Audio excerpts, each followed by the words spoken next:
የተከሰሱበትን ወንጀል እንዲያምኑና እንዲፈቱ ከጠየቁ ተከሳሾች 30ው ጥያቄውን ውድቅ ሲያደርጉ ሌሎች ተቀበሉት። ምስራቅ ወለጋ አንገር ከተማ ውስጥ አማጽያንና ጸጥታ አስከባሪዎች ባደረጉት የተኩስ ልውውጥ ሰዎች ተገደሉ፣ ነዋሪዎች ተፈናቅለዋል። ሰቆጣ ከተማ የሰፈሩ ተፈናቃዮች እርዳታ እየተማጸኑ ነው። የብሔራዊ ባንክ የውጭ ምንዛሪ ጨረታና የባንኮች ፍላጎት ያልናቸውን አራት ርዕሶች የዜና መጽሔት ጥንቅራችን ያስተነትናል። በዚሁ ቅደም ተከተል ይሰማሉ። በአማራ ክልል ለተፈጠረው ቀውስ ኃላፊነት ወስደው እንዲፈርሙና ከእስር እንዲፈቱ መጠየቃቸውን የገለጹ 30 ተከሳሾች አንፈርምም ማለታቸው ተነገረ። በአሸባሪነት ወንጀል የተከሰሱት እስረኞች ቤተሰቦችና የክሱን ሂደት የሚከታተሉ ሰዎች እንደሚሉት ለተከሳሾቹ ጥያቄው የቀረበላቸው በኢትዮጵያ የሰብአዊ መብቶች ኮሚሽን ዋና ኮሚሽነር ብርሃኑ ኦዴሎ በኩል ነው። ጥያቄው የቀረበው ኮሚሽነሩ ካለፈው ሰኔ ጀምሮ ካደረጉት የማወያየት ጥረት በኋላ መሆኑን ተነግሯል። ጥያቄውን ውድቅ ካደረጉት ተከሳሾች መካከል አቶ ዮሐንስ ቦያለው፣ ዶክተር ወንዶሰን አሰፋ፣ ዶክተር ሲሳይ አውግቸውና ሁሉም ጋዜጠኞች ይገኙባቸዋል ተብሏል። እንደ ጠቋሚዎቹም ዶይቼ ቬለ በአቃቤ ሕግ መዝገብ ተመሳሳይ ክስ ከቀረበባቸው ሰዎች መካከል የወንጀል ድርጊቱን መፈጸማቸውን አምነው የፈረሙ ተከሳሾች እንዳሉ መረጃ ደርሶታል። ሰለሞን ሙጬ ከአዲስ አበባ ዝርዝር ዘገባ አለው። የፖለቲካና የርዕዮተ ዓለማን ለማራመድ በማሰብ የሽብር ድርጊት ፈጽመዋል በሚል በእነ አቶ ዮሐንስ ቦያለውና በእነ ዶክተር ወንዶሰን አሰፋ የክስ መዝገብ በአቃቤ ሕግ ክስ የቀረበባቸው ተከሳሾች ከእስር እንዲፈቱ ለማድረግ የማወያየት ጥረት ሲደረግ መቆየቱን ከተከሳሽ ቤተሰቦችና ጉዳዩን በቅርበት ከሚከታተሉ ለደህንነታቸው በመስጋት ስማቸውን መግለጽ ካልፈለጉ ምንጮች ለመገንዘብ ችለናል። ይህ ጥረት ሰኔ 2018 ጀምሮ ሲደረግ የቆየው በኢትዮጵያ ሰብአዊ መብቶች ኮሚሽን ዋና ኮሚሽነር ብርሃኑ አዴሎ አማካኝነት ሲሆን ይህንኑ የማወያየት ተግባር ለማስፈጸም በድምፅ ብልጫ 6 የተከሳሽ ተወካዮችን ያካተተ የእስረኞች ኮሚቴ ተቋቁሞም ነበር። ለጉዳዩ ቅርበት ያላቸው ሰዎች እንደነገሩን ግን ከሳምንታት በፊት ሁኔታዎች ተቀይረው መንግስት ያዘጋጀሁት ወረቀት ላይ ካልፈረማችሁ አልፈታም ብሏል የሚል ምላሽ በዋና ኮሚሽነር ብርሃኑ አዴሎ በኩል ለተከሳሾች ቀርቧል። ተከሳሾቹ በየመዝገባቸው እንዲፈርሙበት የሚጠይቀው ሰነድ በአማራ ክልል ለተፈጠረው ቀውስ ኃላፊነት ውሰዱ፣ በተፈጠረው ቀውስ ለሞቱና ለቆሰሉ ሰዎች ድርጊቱን ፈጽመናል ብላችሁ እመኑ፣ በክልሉ የሚንቀሳቀሰውን ጽንፈኛ የተባለ ኃይል አውግዙ፣ ዳግመኛ መሰል ድርጊት ውስጥ አንሳተፍም ብላችሁ ፈርሙ የሚሉ ሀሳቦች ይገኙበታል። ለእስረኞች ከመንግስት ቀረበ የተባለው ቅድመ ሁኔታ ምን ያህል ተጨባጭ ነው የሚለውን ለማጣራት ለኢሰመኮ ዋና ኮሚሽነር ብርሃኑ አዴሎ በመደወልና አጭር ማብራሪያ የሚጠይቅ ጽሑፍ በመላክ ምላሻቸውን ለማወቅ ጥረት ብናደርግም ለጊዜው ልናገኛቸው አልቻልንም። ተከሳሾቹ የቀረበላቸውን ፈርሙና ከእስር ውጡ የሚል ቅድመ ሁኔታ ዘርዝረው ለጉዳዩ ምላሽ በሰጡበት ሰነድ ላይ እኛ ወንጀለኞች ነን ብለን አንፈርምም ብለዋል። ይህንን ያሉት ሰዎች 30 መሆናቸውንም ከምንጮቻችን ሰምተናል። እነዚህ ሰዎች በጻፉት ምላሽ የአማራ ሕዝብ ጥያቄዎች ህጋዊ ናቸው ብለን እናምናለን ሲሉ በህገ መንግስትና በዓለም አቀፍ ህግጋት ነፃ ሆኖ የመገመት መብታችንን ፈቅደን አንተውም ብለዋል። ይህንን አቋም ካራመዱት የሽብር ተከሳሾች መካከል አቶ ዮሐንስ ቦያለው፣ ዶክተር ወንዶሰን አሰፋ፣ ዶክተር ሲሳይ አውግቸው፣ ዶክተር ቴዎድሮስ ኃይለማርያም፣ ጋዜጠኞች ዳዊት በጋሻው፣ መስከረም አበራ፣ ገነት አስማማው፣ ጎበዜ ሲሳይና አባይ ዘውዱ ይገኙበታል።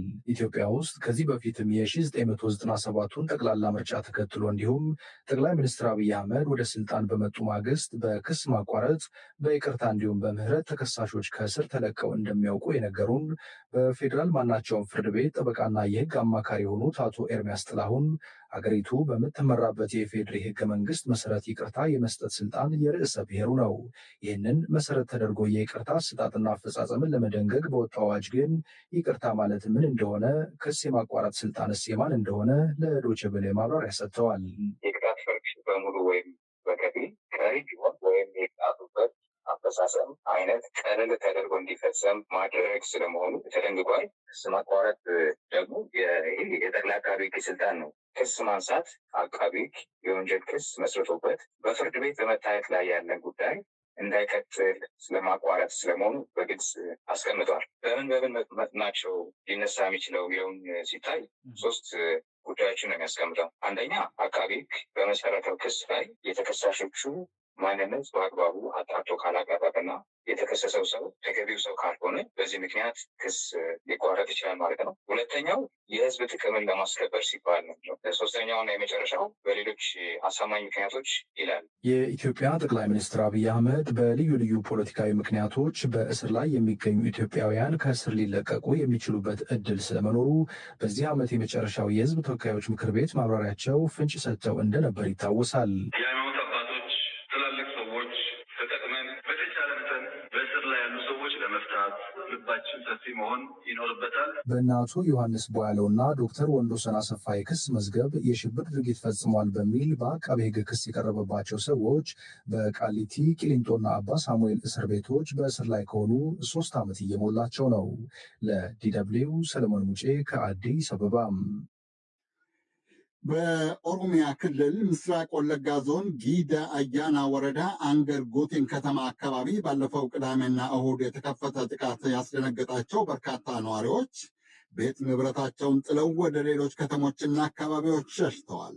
የዓይን ምስክሮች እንደተናገሩት በአካባቢው የሚንቀሳቀሱ አማጽያን ከተማዋን ለመቆጣጠር በከፈቱት ተኩስ የጸጥታ አስከባሪዎች ተገድለዋል፣ ሌሎች ቆስለዋል። አማጽያኑ ማንነት ግን በውል አልተነገረም።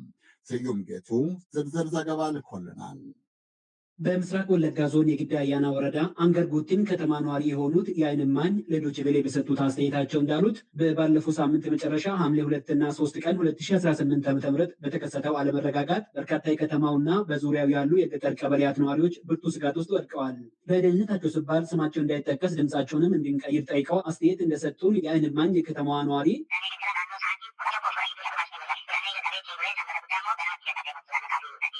ተኩስ የተጀመረው ቅዳሜ ሐምሌ 2 አመሻሹን ከ10 እስከ 11 ሰዓት ግድም ሲሆን በዚያው ያደረው ውጥረት እሁድን 3 ሰዓት አካባቢ ከባድ ተኩስ የከተማዋ መግቢያ ኬላዎች ላይ ተከፍተው እሁድን ታጣቂዎቹ በስፍራው ከነበሩ የመንግስት የጸጥታ አካላት ጋር ሙሉ ቀን እስኪመሽ ድረስ ሲዋጉ ውለዋል። ከመንግስት የጸጥታ አካላት ብዙ ሰው መስዋዕት ሆነው አማጺ ታጣቂዎቹ ወደ ከተማ ሳይገቡ ቀርተዋል። ቅዳሜ ማታ ብቻ ወደ 6 ሰው ሞተዋል። እሁድም ወደ 7 ሰው መሞቱን ተመልክተናል። ከዚህ የተነሳም በርካታ የአካባቢው ነዋሪዎች ስጋት ገብቷቸው ተፈናቅለዋል። ወደ ነቀምትም የሸሹ ብዙ ናቸው።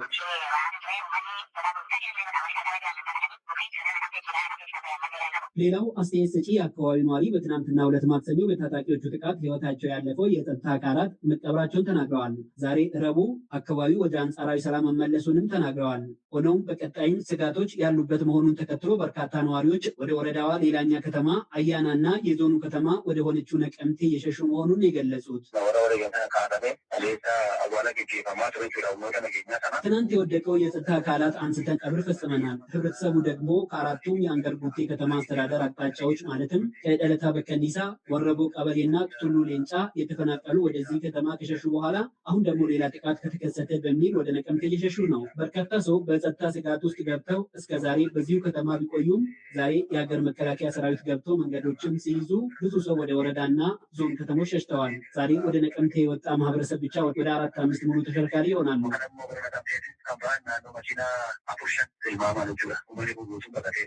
አሁን በተለይም ከዛሬ ጀምሮ አካባቢው ላይ የመሳሪያ ድምፅ የማይሰማ ከሆነ ህብረተሰቡ ለመፈናቀል የገፋው ምክንያት ምን ይሆን የተባሉት አስተያየት ሰጪ ትልቁ የማህበረሰብ ስጋት በቀጣይ ሊመጣ የሚችለው ስጋት ነው ብለዋል። ታጣቂዎቹ ከተማዋን ለመያዝ እየዛቱ መሆኑ ደግሞ ለበርካቶች መፈናቀል አሁን ዋናው ምክንያት እየሆነም ነው ብለዋልም። እንደ ከተማችን እስካሁን ሲቪል ዜጎች ላይ የደረሰ አካላዊ ጥቃት የለም። ሰው ቀድሞ ነው ወደ ከተማው የሸሸው። ግን ደግሞ የመንግስት ጸጥታ መዋቅር ታጣቂዎች ከፍተኛ መስዋዕትነት ከፍለዋል።